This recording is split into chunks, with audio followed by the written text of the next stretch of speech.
Bat Force Radio. Bat Force Radio is rated M for mature, or should that be immature?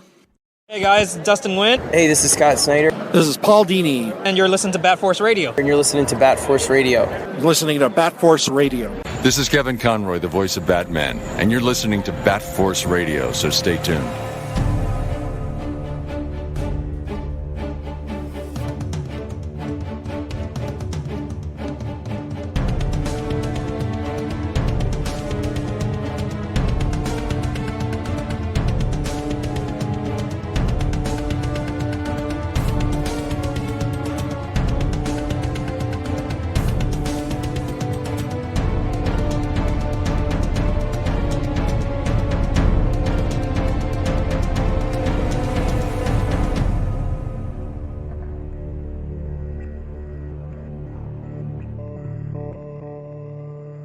Welcome back to Bat Force Radio, the DC Batman podcast with no limits. We have a fantastic episode today. Very excited.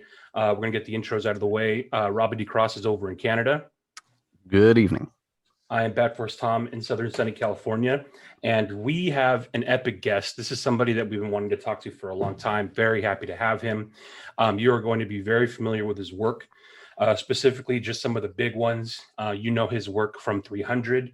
You've seen him in Watchmen. He's brought to life certain characters from the Marvel Cinematic Universe. You love him from Batman vs. Superman, Dawn of Justice, Justice League. We can also see you right now streaming on Netflix in Zack Snyder's Army of the Dead as Zeus. Ladies and gentlemen, the man behind the actual cowl, the real Batman, Richard Cetrone. Thank you. So, Richard, again, thank you so much for joining us. How you been?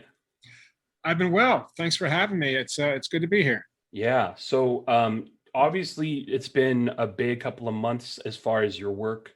The Snyder Cut was finally released. So we get to see a lot of your work in that. Army of the Dead just hit a few weeks ago. People are loving that. And you have like a really, really prominent role as Zeus. It's really cool to see you doing some, not just stunts and stuff like that, but it's really you're playing the actual character. So how is it like to have that finally out there for people to see?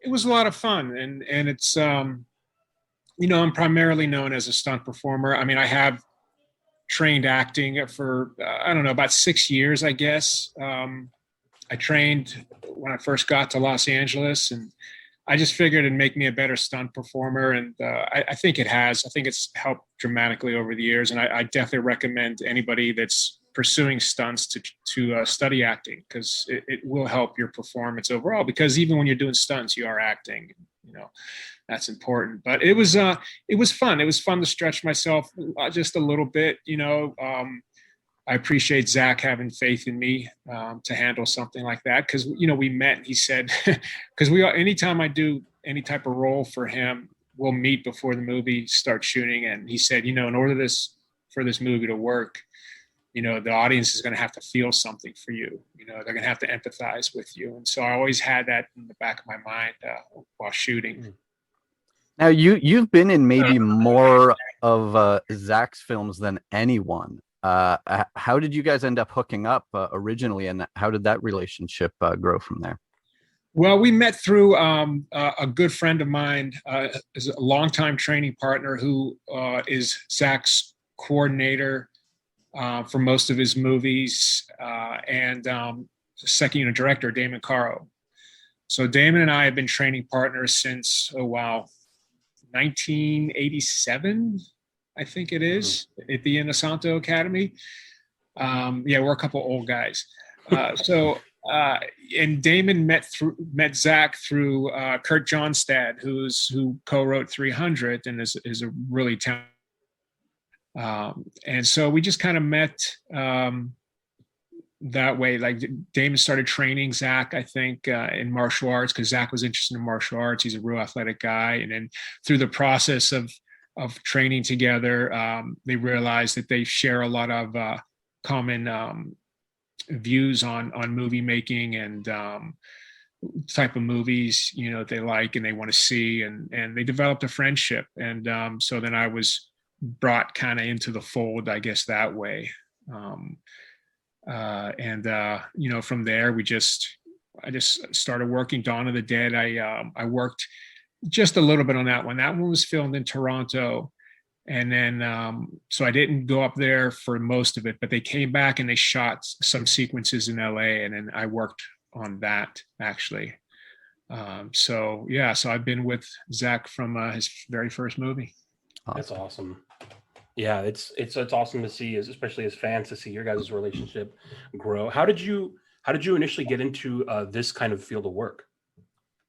Well, through martial arts, because I'm from Pittsburgh, Pennsylvania, and I moved to California to study martial arts under Dan Inosanto, who was Bruce Lee's protege. Because I've always been interested in self-defense and martial arts, and I boxed when I was a kid back in Pittsburgh. And so I thought that this guy, that Bruce Lee, I really liked his stuff, and I really thought that he we had a similar way of looking at things. Because when I was younger, I didn't care for karate, one arm down by your waist while you punch with the other. It just didn't make sense to me. Now I understand it. Of course, I was ignorant to some things, but now I understand it better. But I just didn't like that, and I discovered Bruce Lee and thought, oh wow, this guy thinks the same way I do. He takes more of a boxing stance. So I decided to move to California to train under Guru Dan.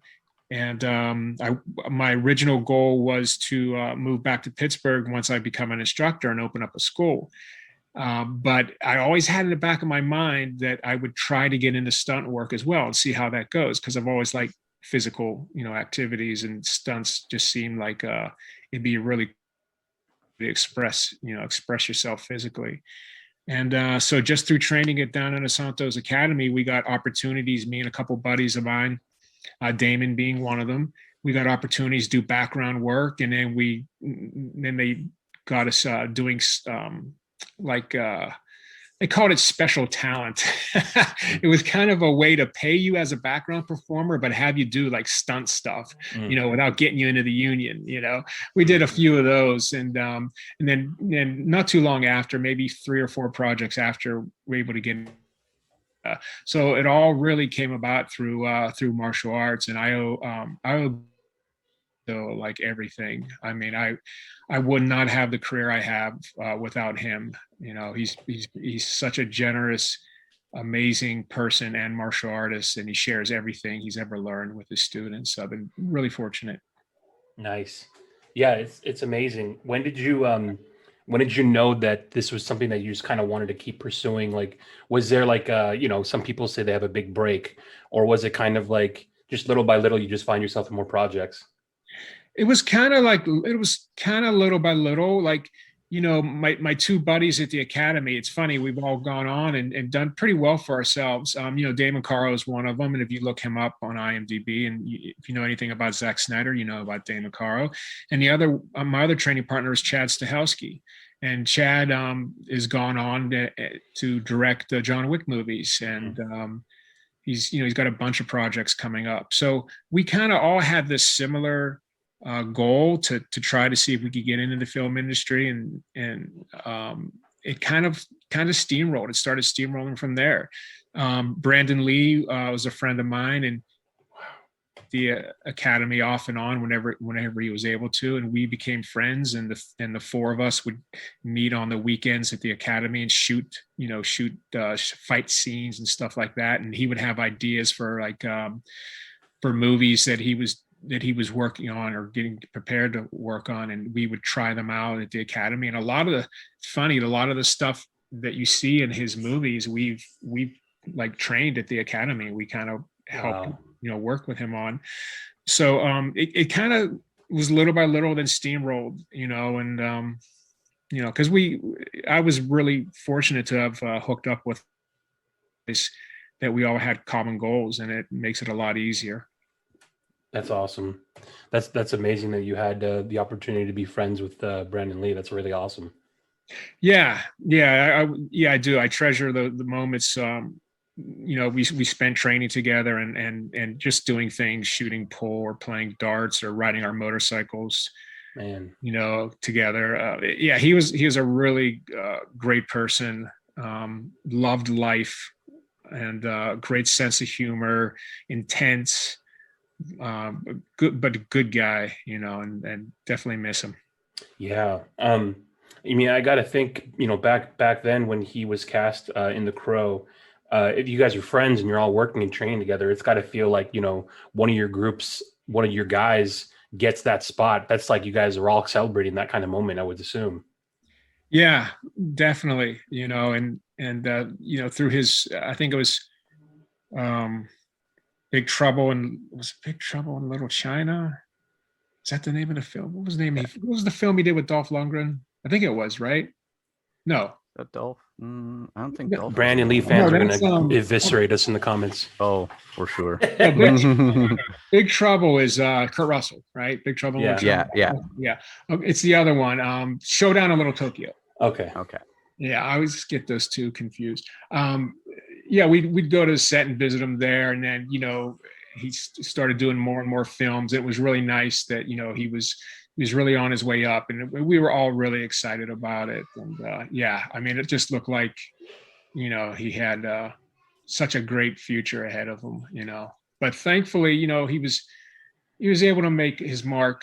It was cut tragically short, but he was able to make a mark, and I think people were able to. He at least had a few projects that people were able to enjoy and kind of get to know him a little bit. Yeah. Even with that short time, the stuff that he did is still touching people's lives. Particularly, the Crow is what most people are going to go to. It's probably his most known work, but that still touches people to the extent that they are trying to remake that movie and it just keeps falling apart. But that people want to recapture that shows what he provided. Definitely. Yeah, definitely. And we unfortunately we never even saw his best work, because he was growing so much as an actor, as an artist, because his dad was a martial artist first and an actor second, even though his dad had been acting since he was, 9 years old, but he still considered himself a martial artist first. But Brandon definitely considered himself an actor first and a martial artist second. So he had a lot more to give, Yeah, definitely. But like Robin said, I think there's fans that to this day, we have some friends that he's their number one, his stuff that he's worked on, it's their favorite stuff. So he is still beloved to this day. It's good to hear. When was there moments, when you're working, when you're finding yourself in these projects where you're looking at yourself on set and you're like, oh my God, I can't believe I'm wearing this. I can't believe I'm portraying this. When did those moments kind of start for you? Probably Iron Man, the first Iron Man. Yeah. That was probably the first time, but the most intense for me by far was when we got to Detroit. Before we started shooting, Zack wanted to take some photos in this abandoned warehouse. It was actually I think it was a car dealership in Detroit that had been shut down for a while. And he wanted to take some suit. And so Batman is like my dream job since I got into the industry. I mean, it's my dream persona since I was a kid, right? Because Batman was my favorite superhero growing up. I had the comic books. I used to watch that was my first Batman, right? And I loved the show. I loved the character. And once I got into the industry, I always thought, oh man, that would be it for me. If I could play Batman, double Batman, that would be it. I would die happy, So when I got the job, I was thrilled to say the least. And first time I put that suit on with everything like that, it was just I couldn't get over it. I kept looking at my shadow on the ground, this silhouette, I was like, oh my God, and Zack, and it was freezing outside, and Zack kept asking me, are you okay, Rich? Are you okay? Do you need to get warmed up? I'm like, honestly, Zack, I'm so psyched right now. I don't So that moment was the biggest holy crap moment for me. I can't believe I'm doing this. And so you tested out the actual, the normal suit first before you tried any of the armored stuff? Yeah. We shot that suit first, and then actually when we shot the film, the first thing we shot, if memory serves me, was the Martha Rescue, the warehouse fight. That was the first thing. Wow. That was the first thing you guys put down on film. Yes. We would be remiss to say that, I mean, I think it's hands down across any Batman fan. That fight scene in particular is probably the greatest Batman fight scene on record right now on film. I don't know if you'll ever be able to top it. And that's you. So that's amazing to kind of have in your repertoire. I mean, I don't know. I mean, that's pretty much what you got to put at the top of your resume. Yeah, that was a special one for sure. And thank you for that. We worked so hard on that fight, because Damon's a big fan, and he always puts an amazing team together. It makes your job so much easier. I mean, the talent that I had, that I was fighting against in that warehouse. I mean, these guys are all superstars. They're really amazing performers. So it just makes your job that much easier, and you look so much better because these guys are so great. But that was just an unbelievable. I think it was 10 days we shot that. Wow. That was, I mean, that whole job for me. I looked at it. I considered for that time I was working on that show. I don't know what it was, counting rehearsal, maybe 9 months counting rehearsals. I just considered myself really as having the best job of anyone in the world. Anyone could touch my job for those 9 months. I just felt like I was so lucky, to have that. I was like, wow, it doesn't get any better than this. I don't know if I'll ever get better than this.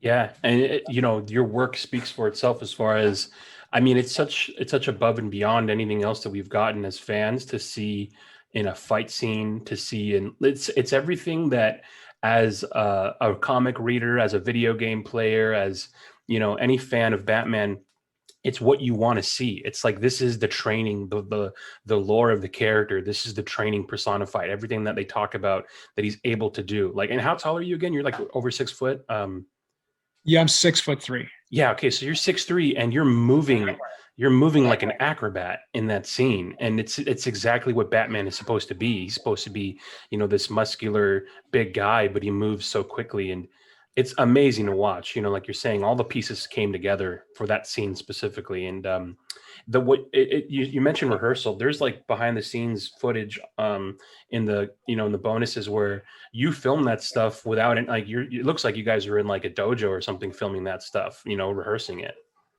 Yeah, we were actually in an airplane hangar in Burbank. That's where we rehearsed when we were in LA before we shipped out to Michigan. So then, we set it up how we need it. They put a spring floor down and everything. So when people hit the ground, you don't have, it takes a lot of the bite off of it. And we filmed the whole previs there. That was we worked really hard on that sequence. We rehearsed it a lot. I mean, I would even, like, I would rehearse, I don't know what, we'd rehearse 8 hours a day, and then I'd come home and sit in traffic for like 2 hours. That drive sucked because I live in Orange County, and I it's just a long drive for me. But then I'd go home and eat dinner, and then go out into the garage, and then just visualize, my opponents in my head, and just go through the fight myself for about an hour, and just go through everything. Because I wanted to get to the point where I knew everything I was doing, of course, but I also knew everything everybody else was doing, So I think when your opponent's pieces of a fight as well as yours, then that opens you up to really help add the little things in a fight that really, that really add a lot of spice to the fight, because you have to know it like the back of your hand. It has to be like in your subconscious where you don't even think, you just move. All the other things as well. So, we took that very seriously. We know how big Batman is in this genre. So we were going to make sure we wanted to put something down that we could be proud of and that people would enjoy. Do you, as you guys are filming that, once it's all rehearsed and Zach's actually filming, are you able to see some dailies like right afterwards, or are you waiting longer than that to see what it looks like? I can usually go to the monitor if I want and see what it looks like. As far as it being put together, I was able to see something. I remember they put something to, wasn't the whole fight, but I remember they had put something together and we were able to check it out and we were all pretty happy with it. Yeah. But yeah, there's so much that goes into it, and it'd be really cool to see, to be able to sit in dailies and check that stuff out. But we're not usually the stunt team isn't privy to that stuff. But Zack, Zack's a friend, and so we do that normally you wouldn't get on a production. Did you know, like, once you're taking a look at that stuff, like did you have any indication at how good it was actually going to turn out? Well, I thought it would turn out pretty good. We put the previs together and we, and really liked the way that was done. And Zack, he'll come down and check everything out, of course, and he gives his okay on it. And then he'll shoot it just like the previs, because he's already looked it over and he's already happy with everything. So he'll take the previs and shoot it, right from the previs, the way we shot it. I had a feeling that, just from that it was, I think this is going to be pretty good. I think people are going to like this. Yeah. I mean, it's gone beyond just liking it. I think they love it. And like, again, if you had to ask someone what's the best Batman fight scene on record, I mean, it's hands down, it's going to be this one. And obviously not to, I mean, there's so many things that you put down, on film that are so amazing, like not to discredit even the actual armored fight scene. And obviously we got to talk about the nightmare. We'll get to that in a second, but we talked to Rob Freitas. God, I always mispronounce his last name. Rob Freitas. And he was one of the guys that worked on part of the suit, the cowl. And he talked about how when you first I think it was the armored suit, I'm pretty sure, when you first came in and they did like a test where you would put on the parts of the armored suit, you, like, unknowns to them, did this like demo to just kind of like see how you could move in it. And because Zack and the team saw the way you were able to move in that, he said you ended up giving them like 2 more months worth of work, because then they realized they could actually move in the armored suit. So, hey, why not shoot that? If we can shoot that, let's shoot that as the actual suit rather than just, CGIing it on. So do you recall that kind of that event, that kind of demo that you gave?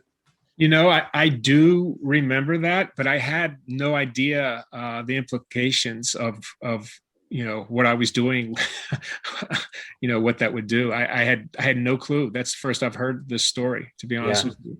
But we did shoot most of that in the act.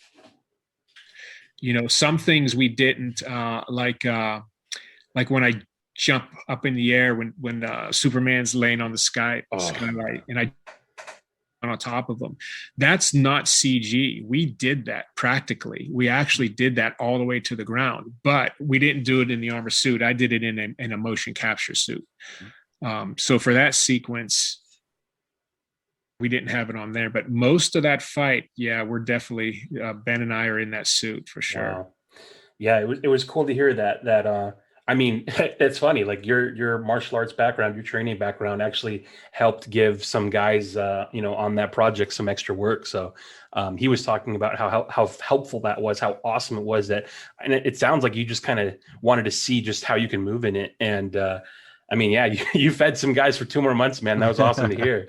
That's great. Hey, I love those guys.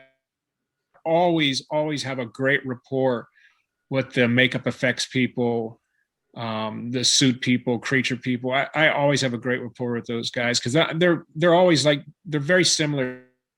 Love that stuff. I really do. And, if things could have turned out differently, who knows, I might be, working with them, doing what they're doing, because I really enjoy all that stuff. So I'm really happy to hear that they got more work out of it. That's great. Yeah. So Other thing we discussed with Rob, because he's spent years, like Rob's worked on multiple Batman films over the years and tons of other superhero stuff. And one of the things that he agreed with us as well was that warehouse fight specifically, first time on film that we have seen Batman look the way he should in combat. Well, yeah, thank you. Well, and and a lot of that has to do and Rob and those guys over at Iron Horse, because that the suit, it is what it is. It's a big rubber latex suit. It weighs about, I guess, 40 pounds. So, but I've hundreds of hours in those things doing different creature work. Because when you're tall, a lot of times they'll look at you to do creature work, and then I seem to have a knack to be able to do it. So they use me more and more and more in that stuff. So I knew exactly what I was in for, but the suit is made so well, and specifically the cowl. The cowl is made so well. It's so easy to turn your head in it, to look natural doing it, and to perform in it. The vision is outstanding, so those guys have a with that the success of that performance for sure. Yeah, I mean, we were treated as fans the way that all the stars aligned with the design of it, the way you were able to move in it, the way you made it look. Ben being such an amazing looking Batman. It's going to be a long time before anything comes close on film to what you guys put together for us, and everyone is so stoked that we have it now. And I don't want to brush over too much of that armored fight scene, but what was that like being a Batman fan? And Zack is so insane and ridiculous that, like, when we're watching the little teasers drop at Comic-Con and on TV, we're seeing that he's actually putting a freaking Dark Knight Returns Frank Miller armored suit in this movie, and we're freaking out. So when was it when you first realized where the story was going as far as that, and like that you're going to get to put that on? How was that? Oh, that was amazing, because I love Frank Miller's novel. That's my favorite graphic novel. So I mean, getting a chance to portray that character with Ben on screen was it was just so surreal. I mean, the whole project was for me, but that was very much so, because it's iconic, in that fight, Batman fighting Superman. It's just, just such a great experience, and it was awesome to work with. A really, really super nice guy. And yeah, I just really excited about the whole thing. And that was awesome. It was tough. It was a tough week and a half for sure, because I don't know if you realize, or how many people realize, but that armor fits over top of the bat suit. I've mentioned this before, but it's so you have the weight of the bat suit, of course, and it's a little tough to move in. It's a good suit for a latex suit, but it is latex rubber, and it's molded a certain way, and it wants to stay the way it was molded. And when you get in it and move out of that position, it gives you resistance. So wearing it over top of that, and then the weight of the armor was a challenge, for sure. But when you love the character so much, it's a labor of love, literally. It's just, it was just an amazing job, and yeah, loved it. Ben and I would talk sometimes, like, man, no one understands our pain but each other, our physical pain, but we love the character, so it's all worth it. What was that like? Weight and everything being kind of cumbersome to maneuver in. I know they CGI the cape for most of what we see. Is there a line, like, do you put the cape on at all in any of your parts, and there's okay, this is going to get physical, so the cape has to be off for this, or are you just always without the cape? Because I know that's even pretty heavy itself. Yeah, the cape was I don't know if it was leather or other, a hybrid leather product. I honestly don't know, but that cape was heavy. No, I did wear the cape for different things that I did. For the fights though, no, because they actually they had me move around in it and just do some different things in the cape just to see how it would flow and stuff. And DJ Desjardins decided that they could actually make the cape, of course, flow any way they wanted within the fight. So they would, it would serve us and serve the film so much better if they just had control of the movement of the cape. And fighting in a cape's tough. I mean, I did it for 300, but they would shorten them, because if you're trying to fight with a cape that touches the ground, you're in trouble. It's always in the way. It's really tough to maneuver, and you can do it, but you will be tripping here and there for sure. So all the fight stuff. In fact, there's a scene at the end of the warehouse fight where I get up from the ground and spin around, and I move the cape back with my hand, and then I walk towards the stuntman's Alan Joe, and I stick him in the shoulder with the knife, right? But when I did that, when I hopped up and spun around and flipped the cape back with my hand, the cape's not even there. But I knew it would be, so I did that motion, just to add a little flair to the performance, right? So I just did that motion, but it wasn't even there when I did it. And then of course they added it in, and it looked really great. That's awesome. That's really well done, because I didn't even suspect that it wasn't there. Oh, cool. Yeah, that worked then. See? Yeah. Nailed it. Yeah, they do so well that you forget.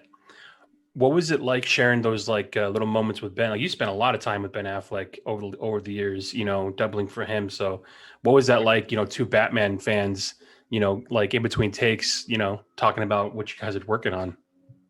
It was, especially because he's a fan of the character too, and I think it shows in the performance, his performance, for sure.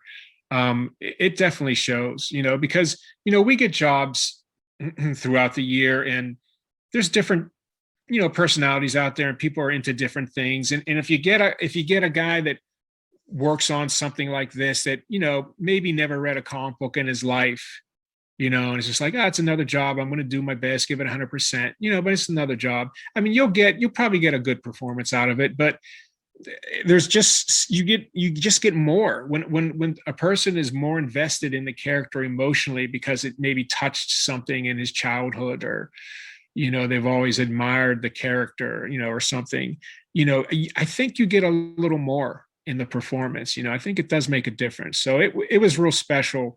And Ben's a really super great guy, so just always nice to work with him.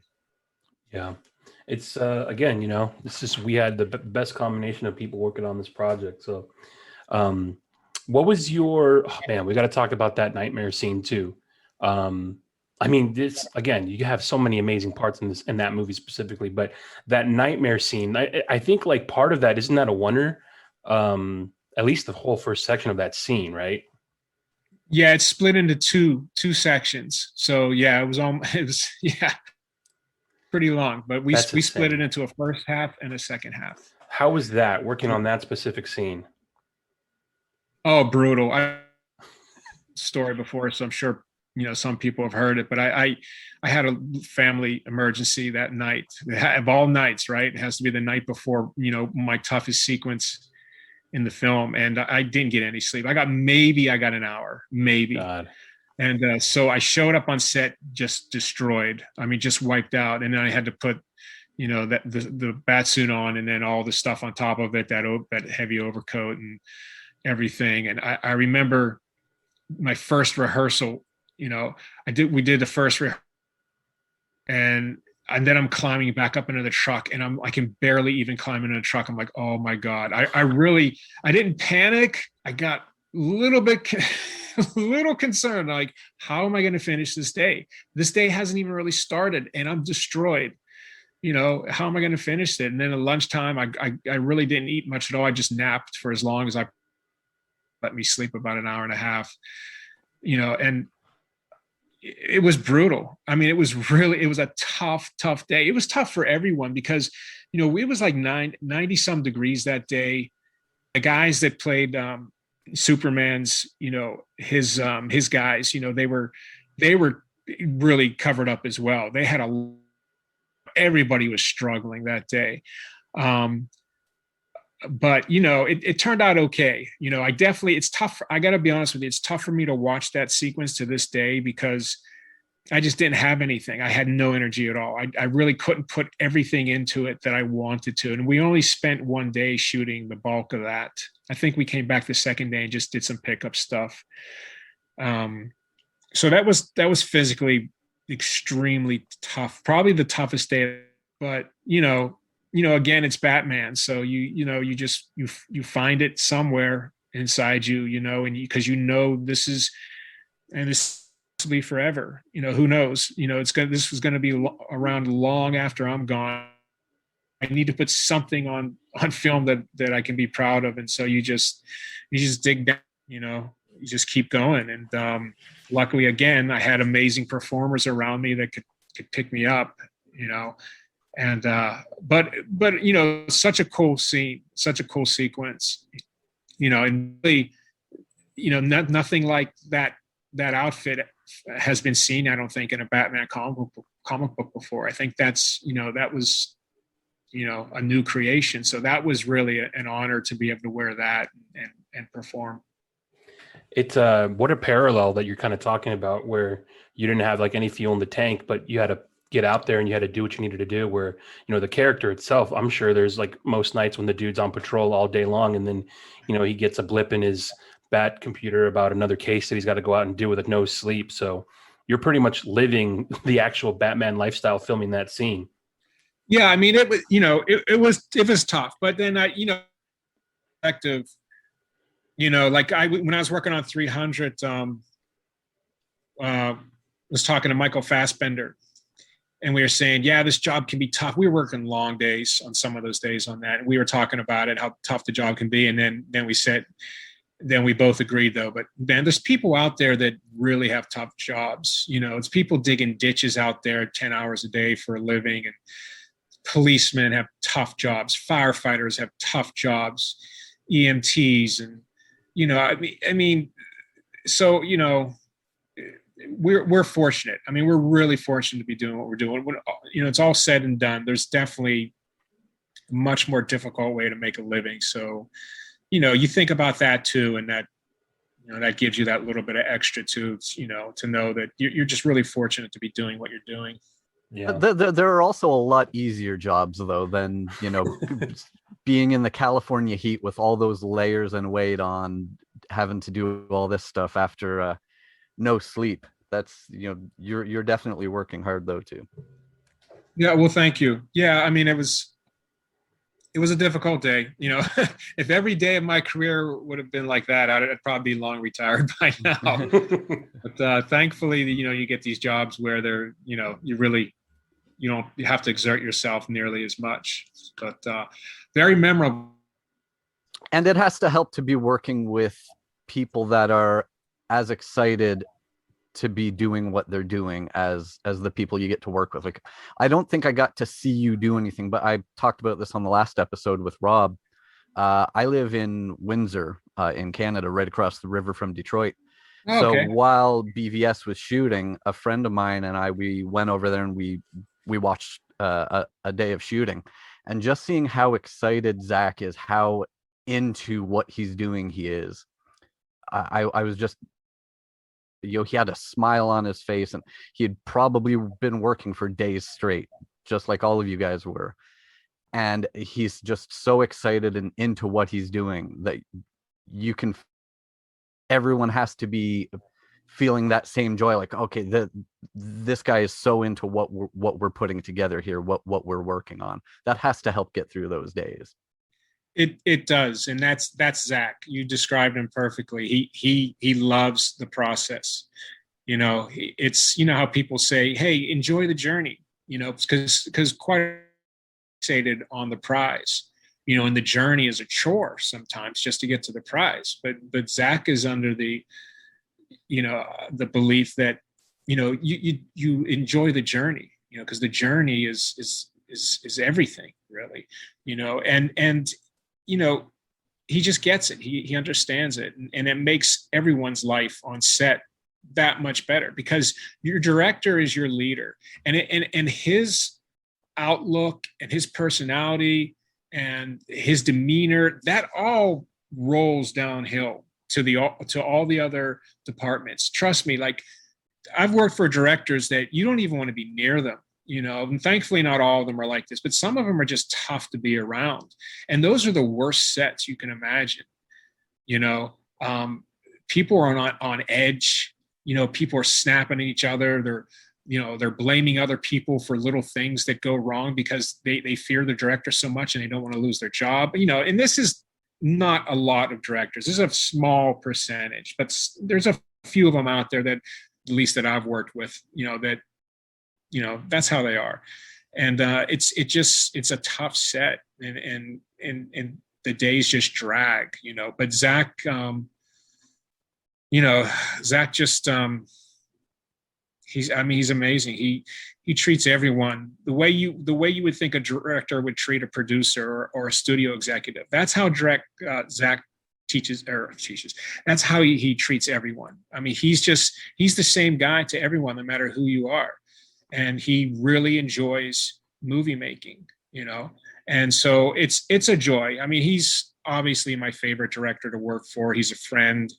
And I'll always, anytime, he calls or he needs something, or Damon contacts me to work in something, I'll always be there for Zack. I've turned down, jobs to work with Zack. Like I had a chance to do stunts as a Predator one time in a film, and that was another on my bucket list for years, because I'm actually too short.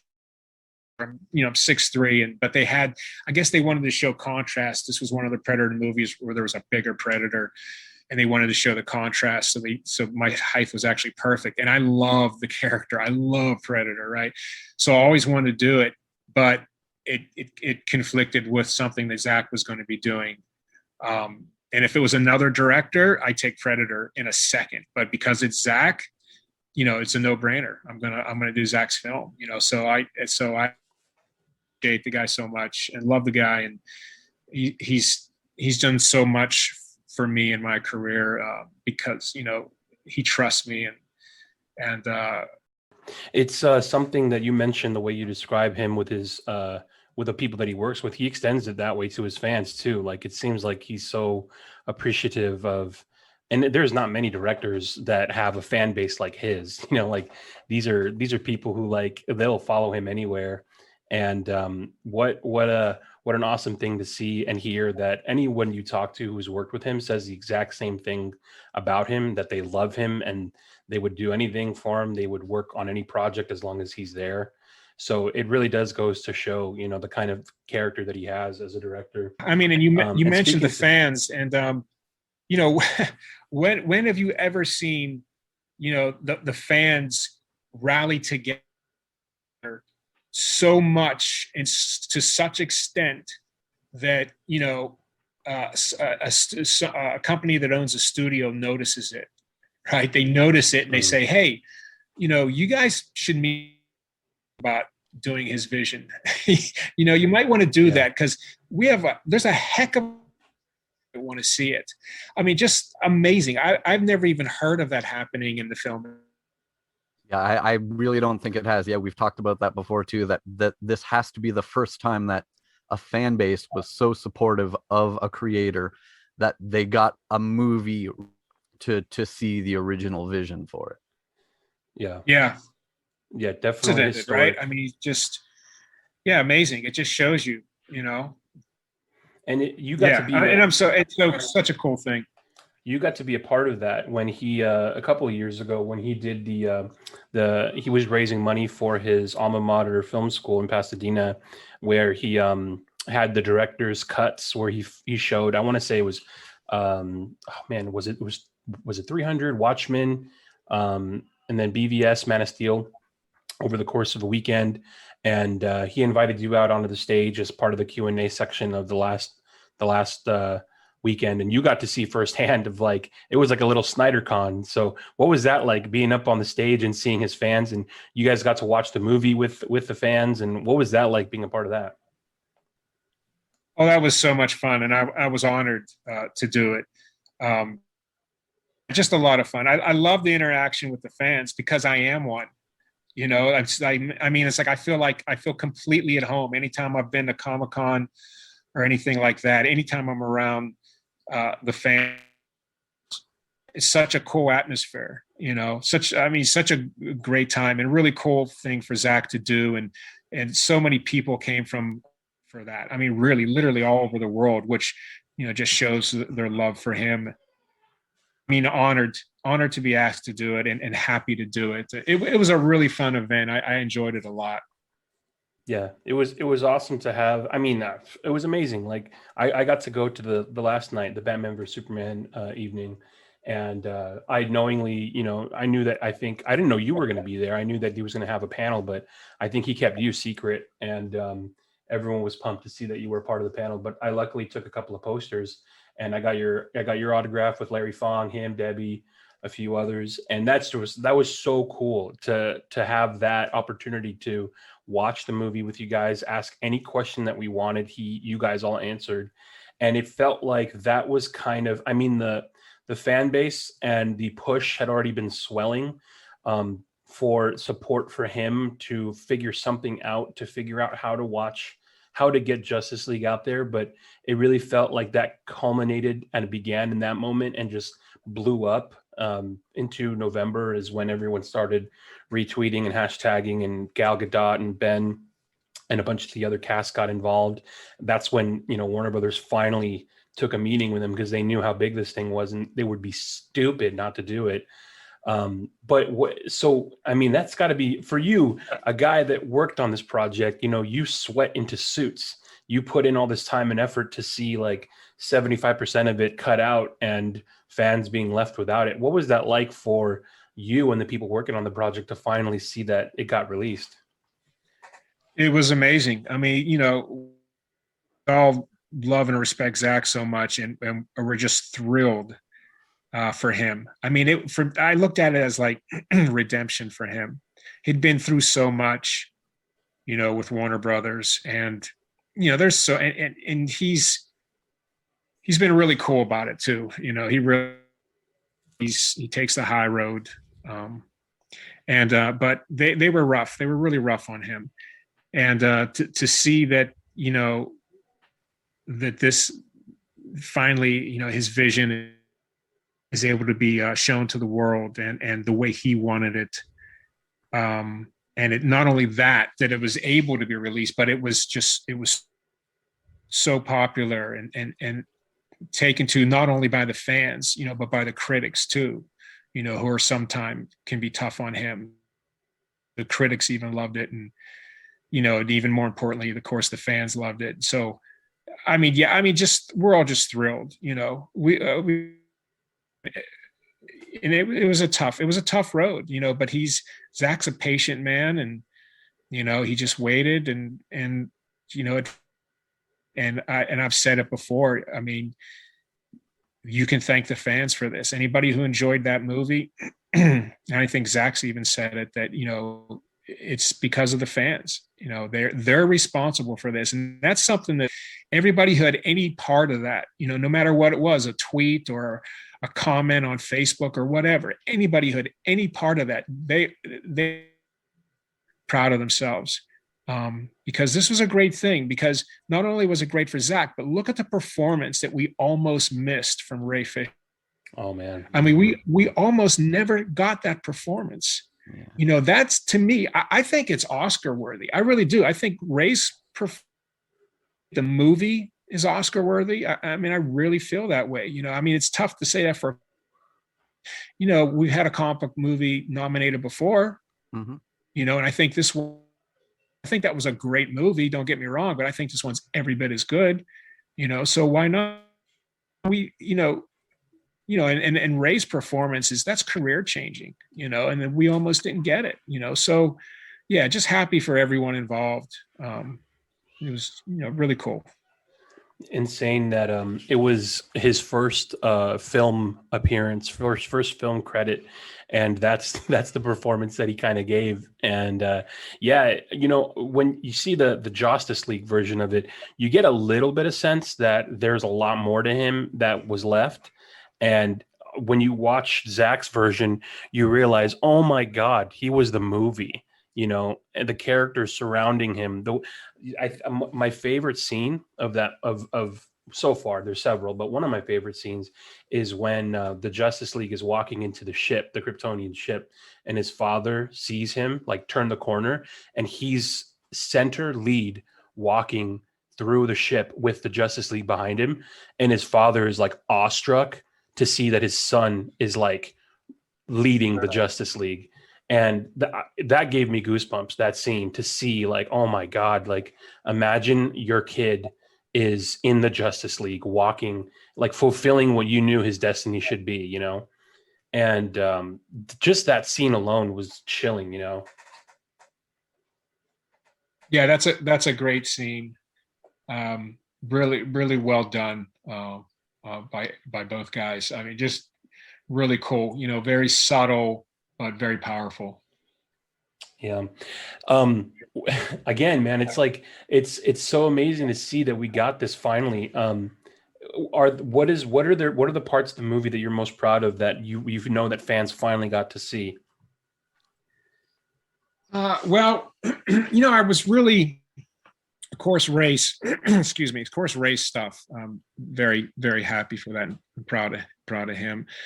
I thought it was really cool that they got to see Steppenwolf's character more fleshed out, because because people really didn't understand, why is he even on the planet? Why is he trying? Like, what is, you know, we know, you know, why is he taking over the Earth? What's the reason? You know, he hates the Earth, you know, but you know, now we got to see exactly why that is, and his character is so much better, you know, in Zack's version of in Zack's film.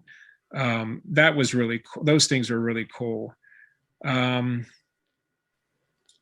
see what else comes to mind.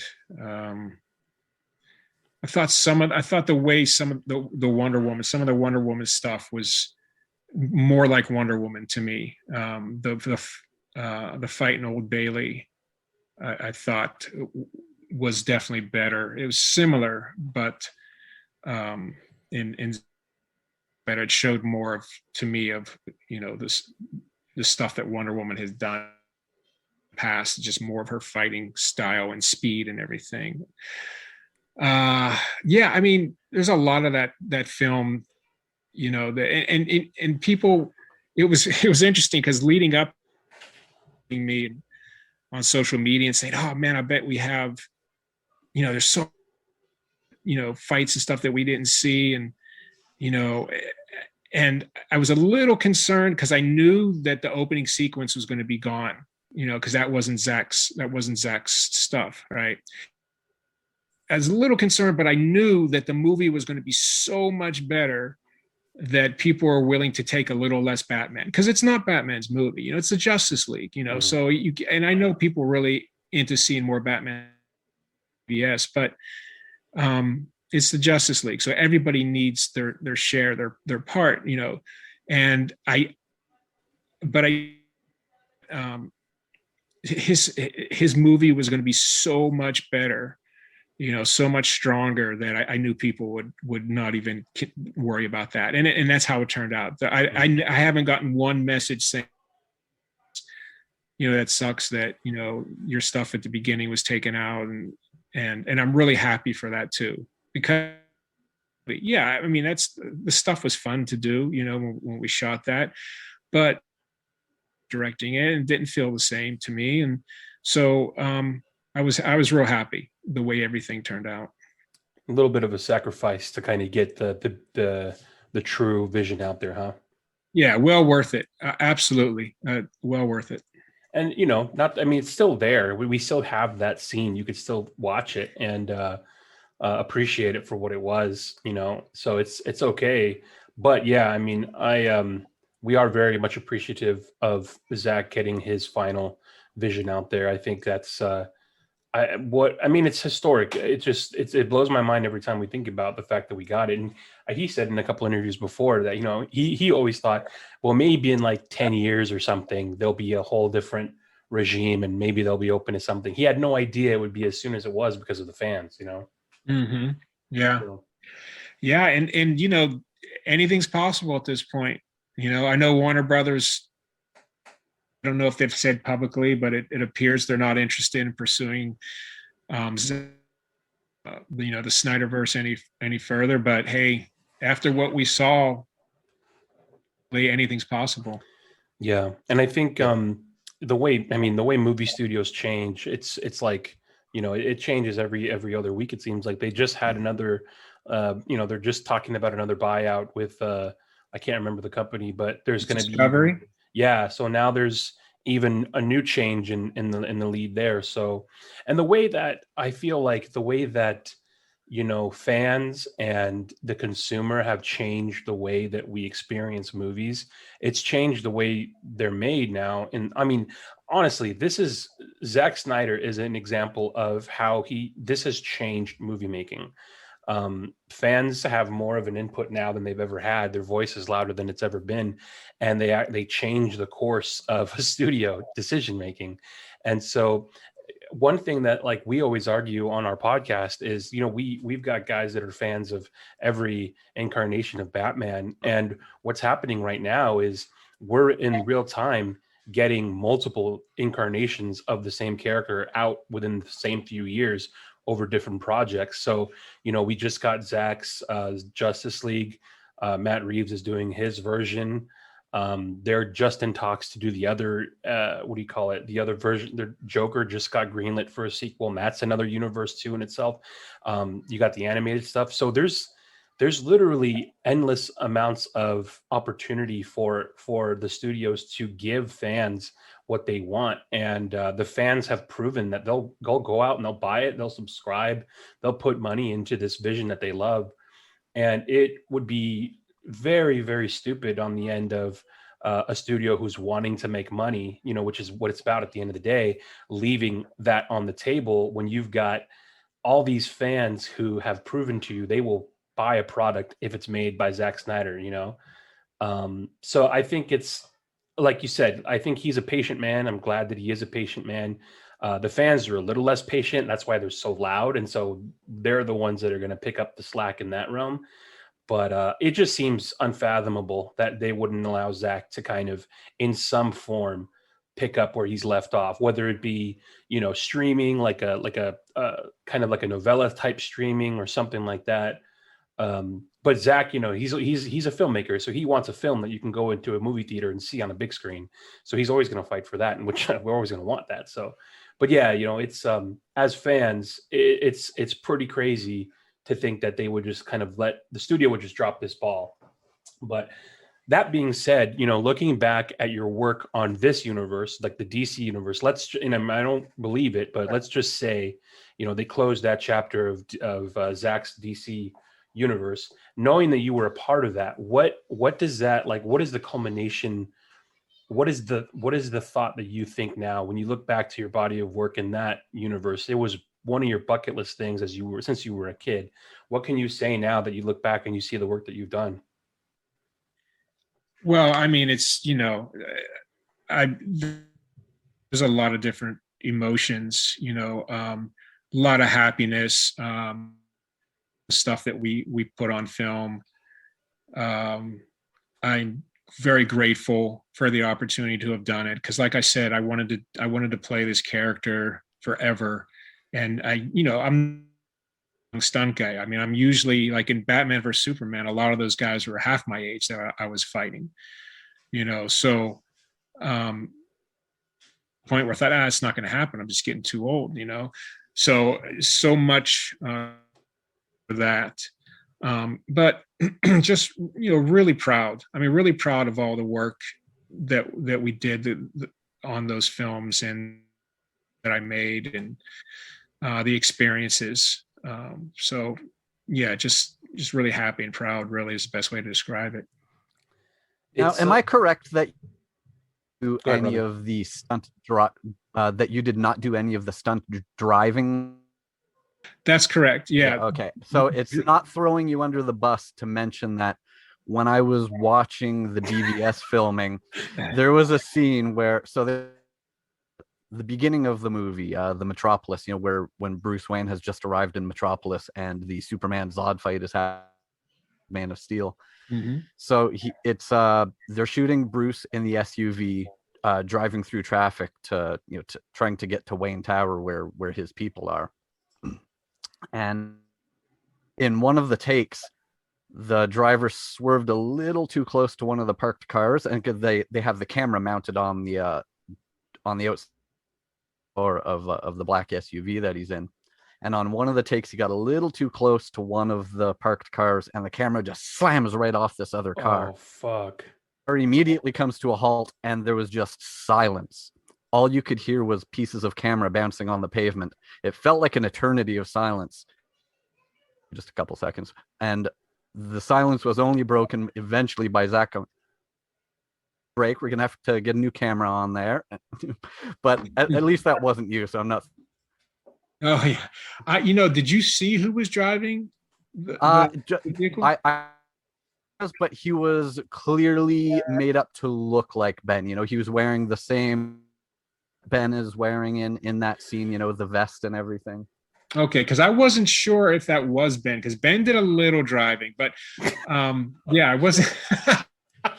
But it might have been the stunt performer. It happens. We're with car stuff. You're dealing with a lot of different factors. So and this he had done it successfully like half a dozen times right before getting to this. It was probably the seventh take that smack. Oh yeah, that had to be expensive. Brutal. Well, those guys were amazing. The Batmobile. There's two of them that were driving the Batmobile. It was Mike Justice and Tim Rigby, and that car was a beast. Just such a cool car. Fantastic job driving it. In fact, Tim was driving it up a Suicide Squad in Toronto. He was driving the Batmobile when the Batman's chasing the Joker. And that was interesting because we shot that at wanted to do it at a time when we didn't think anybody was on the street. Shot at 4 a.m. in the morning, but the streets were packed with people because they got wind of it. So Tim's flying around these corners and there's people all on all corners. It's oh my God, you talk about pressure, so yeah, they're great drivers, both of them. I remember when those videos and pictures started coming out of Batman on top of the Lamborghini where Joker and Harley are in, and talk about holy shit, look what they're doing. Oh my God, comic book come to life. That was just crazy to see that kind of coming out. Yeah, that was really cool.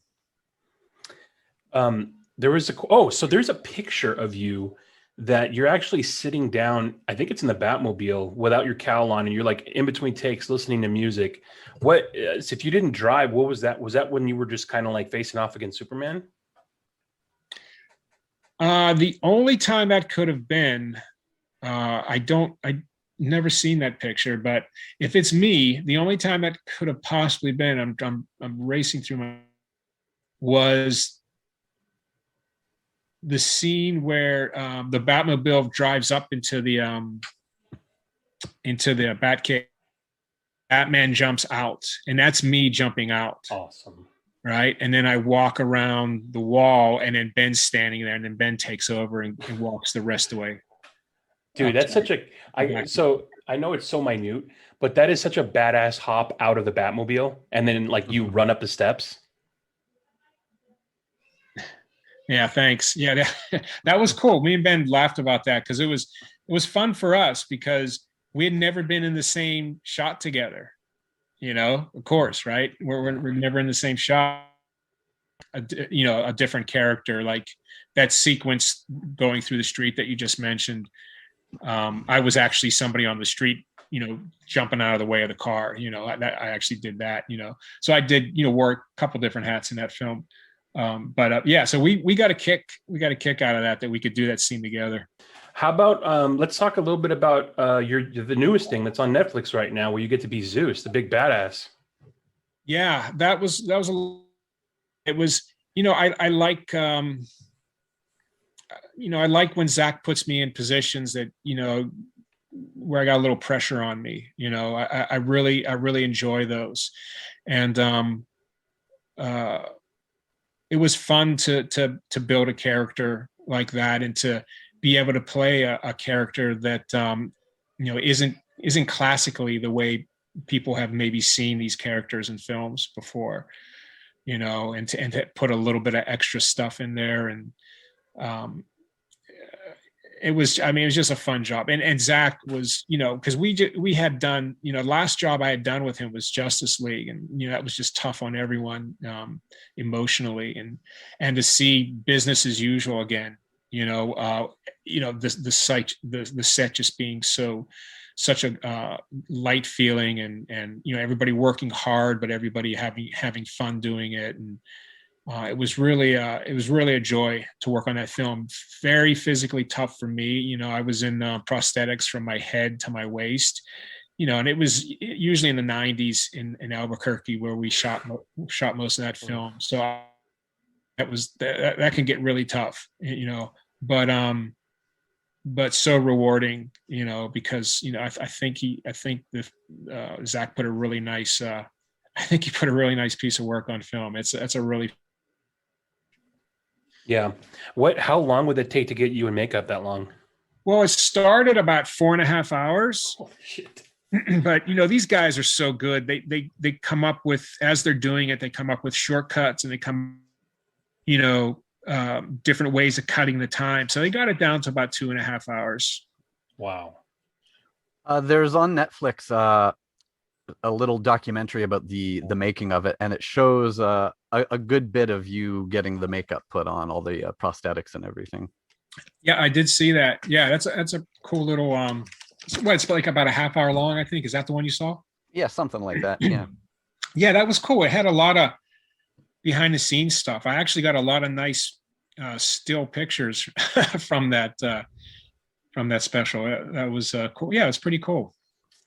What is how do you normally train to get, this one, you're, even though you're covered in prosthetics, it's pretty much you that's kind of out there, you're not wearing any kind of other suit or anything like that. What do you kind of do to prepare physically for this kind of role? Well, my training it changes over the years, and it depends on, exactly what I need to do for this film.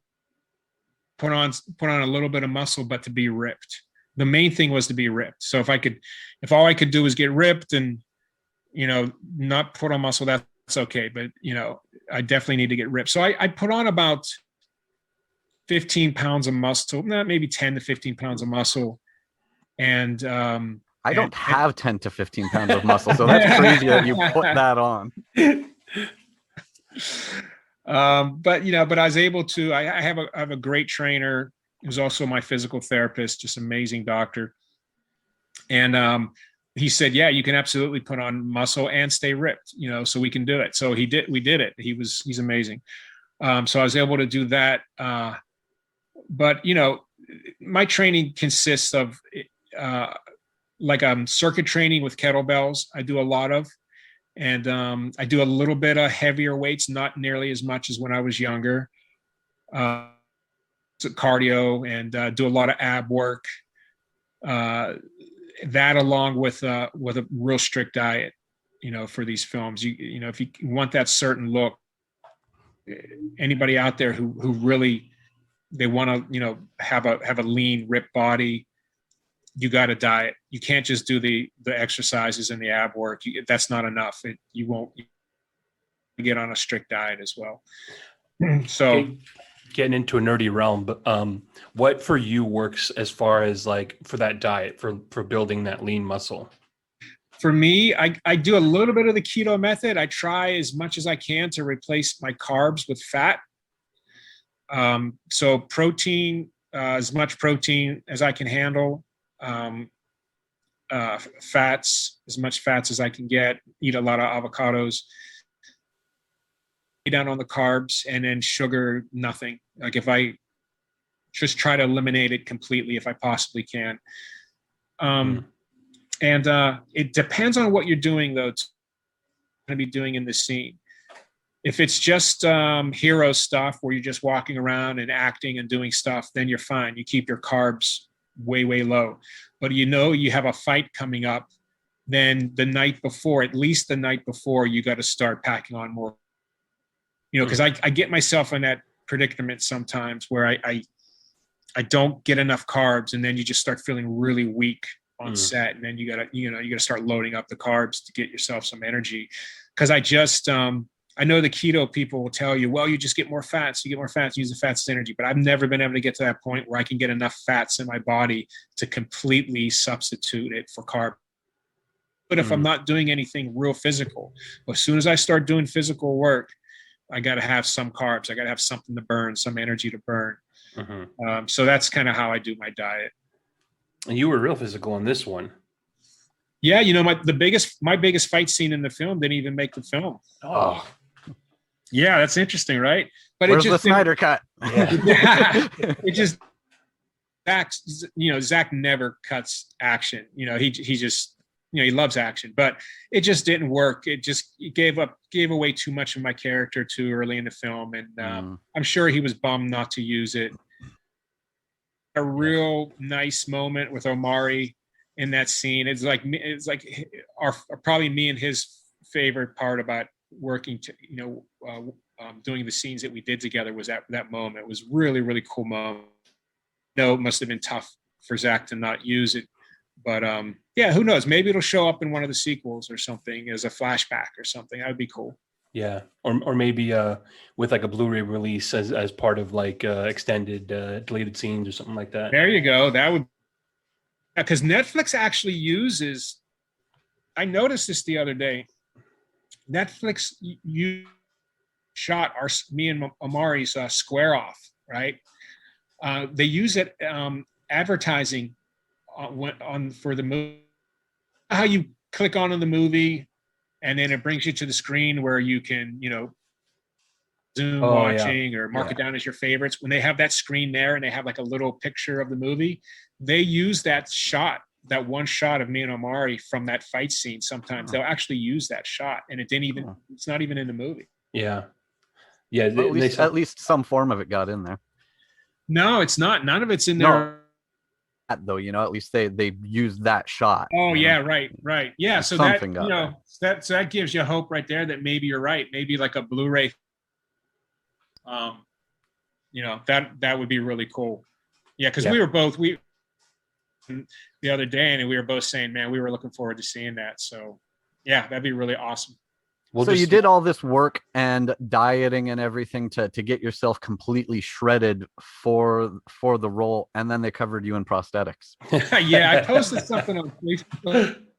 Posted a picture on Facebook, and my son's like, he's like, Dad, what are you doing? He goes, you don't post pictures like that. I go, you know what? I know. It's like that I did all this freaking work, because if you look at my character, the prosthetics are amazing, and they definitely do make so much of the character. We used them, but it covered up a lot of hard work, and it doesn't look like I'm really in great shape in that movie. And I told him, yeah, it's like my ego coming out. I at least want somebody to know that really hard preparing for it. You just can't see it. Your kid got pissed.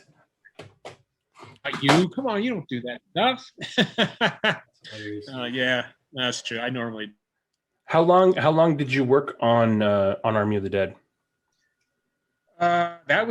Shooting was 60 days. I think, right? Yeah, I think days, and all in all, I would say so. Probably 6 months. Yeah. How long do they give you to like? Getting into shape is not an easy feat. So how long do they give you until that you got to be on camera? I think it varies. Sometimes you get called. Like my buddy Damon called me for a job that he's doing right now in Toronto, as a matter of fact. And he goes, size you were in Army. And I go, Damon, come on. You know, I don't walk around at that size. I need time to get, you think you can do it? Could you do it in 2 weeks? I'm like, oh my God.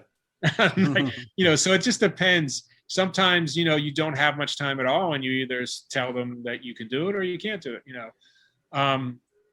For that particular one, I think probably about 4 months before we started shooing, something like that. So you had some time. Time. Yeah, 4 months is, if you can't do it in 4 months, it's probably not going to get done. So yeah, that was plenty of time. Do you do anything in between projects to like just keep yourself at a certain level to, if you have to jump into that? Or do you just kind of like, screw that, dude, I'm on the couch? No, well, yeah, I do spend my fair share on the couch for sure. Watching TV, I love watching movies. I love movies. And so I definitely do my fair share of that, but I work out 5 days a week. I mean, I've been doing that for as long as I can remember. And it's really like money in the bank, because as you get older, it becomes more and more important that your body is, you kept your body strong, you kept yourself in shape, and I clean life. I've never really been into drugs. I've never drank much alcohol. So it is, like I said, it's money in the bank. So it's really important to do, even if it's not like, even if you don't care about the aesthetics of how you look, right? It's really, really, really good for you, So I 5 days a week. And I mix a little bit of martial arts in there, not as much as I should probably. I don't train nearly as much as I used to when I was younger, but I do mix some in there. And it's always nice because, then I have a training partner here. Yeah, I always stay in somewhat decent shape. And then to get to that next level, you just have to up it. You have to up it a few degrees. Man. Yeah, well, it shows, like I said, specifically in that warehouse scene, the way you move, it's like an acrobat, so you're super agile for your height, and I think it's just a testament to just you always working on yourself. So that's awesome to see. Yeah, I mean, it definitely pays off, and I've been a physical person for as long as I can remember, so beat your body up too much, that's the concern, you start feeling in your joints pretty severely, but yeah, believe in taking care of myself. You've been pretty lucky in that you haven't had like a lot of like work injuries, right? Like I think that I haven't heard of you having like any significant tears or anything like that, right? No, knock on wood. I mean, I've been ACL since high school. I tore my ACL in high school, but that was at a time, I'm going to age myself here severely. But that was at a time they weren't even doing scopes. So to fix that, they had to tear your knee apart. God. And it just wasn't, I love football, but I just wasn't willing to. I never got it fixed. And it's funny, over the years, I got it checked about 6-7 years ago. And the doctor said, well, your ACL has actually, you do have some stability in it because it's actually attached itself to your PCL over the years. So I've just learned to live with it, and it's amazing. They say you can almost learn to live with anything. It's true. I just never saw, because I've learned, there's certain ways I can move my knee, and occasionally it happens by accident and my knee pops out, and then it pops right back in. But it is what it is, and I've just learned to live with it. So, but besides that, it's you're right. Thank God. No. But it's been a wear and tear. It's been more of that. Like my spine is a mess pretty much, and so it's been more wear and tear over the years on my body. What do you do for that? Because your back's so important. Like, what have you been doing to kind of rehabilitate that? Well, I have a great doctor, like I said, and when I was doing BVS, my lower back hurt bad. I really thought I was going to need surgery, Oh, man. and I get done with BVS and I shoot right over to my doctor's, when I get back home, and he looked at the x-rays and the MRI and he goes, yeah, it's not great, but he goes, I don't think you need surgery. And he put me on a stretching routine that I do to this day. Right. Because I've neglected in favor of my core, too much. Like I've really developed my core well in it, but I've neglected that, and I neglected it. Right. So, so he got me on a stretching routine, and I'm not kidding. Within, I'd say 3 weeks, 100% better. I felt so good. And I do it to this day because when I start skipping it and getting lazy with my stretching, the back pain will start to feel it, especially if I'm doing a lot of sitting, like I haven't been doing much lately, just watching a lot of movies or working on editing something or working with my computer. Then I feel it. This guy's amazing. We keep hearing that where people who have had back injuries or their backs are kind of bad, and a lot of professional wrestlers have talked about how a lot of doctors have told them you might need surgery, but what they start doing is they start doing some form of like yoga or stretching and strengthening all the muscles and everything around it, just like immediately improves it. It's pretty amazing to hear. Exactly.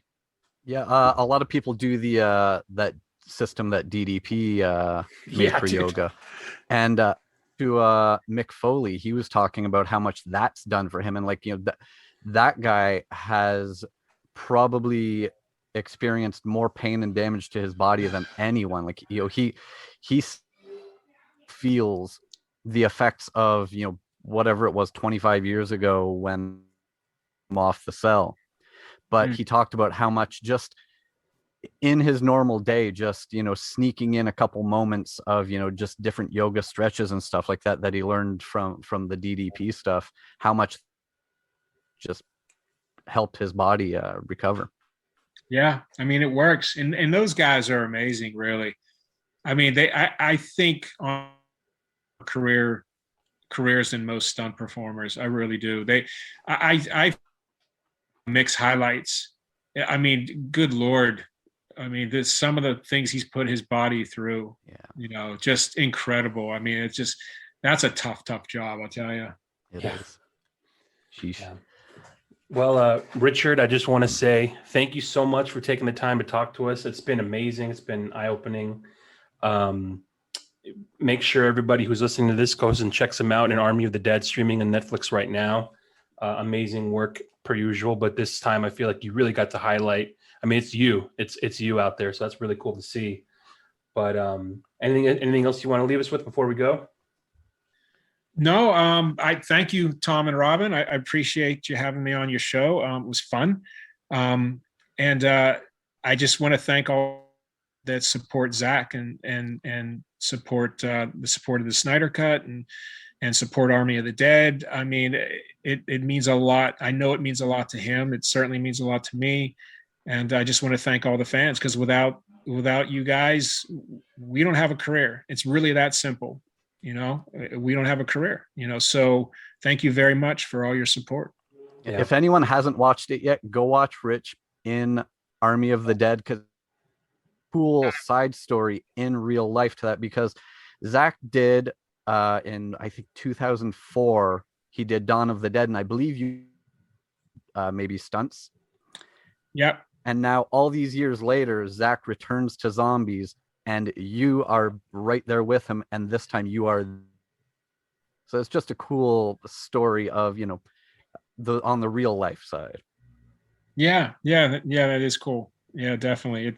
It's a long time ago, but yeah, very cool. Thank you so much, Richard. And just like we told Rob Freitas, it feels like we have one of our own on the inside, passionate, working on these projects and bringing these characters to life. We're really fortunate to have guys like you working on these things. And, we love giving credit, and we love highlighting you as much as we can, because without you, we wouldn't get, the top Batman fight scenes of all time that we get to share. So we really appreciate it. Thank you so much. You're welcome, and thank you. I appreciate those words. Thank you very much. All right. You have a good one, okay? Thanks. You guys too. You guys take care. Thank you, sir. Have a good one. Take care. Bye-bye.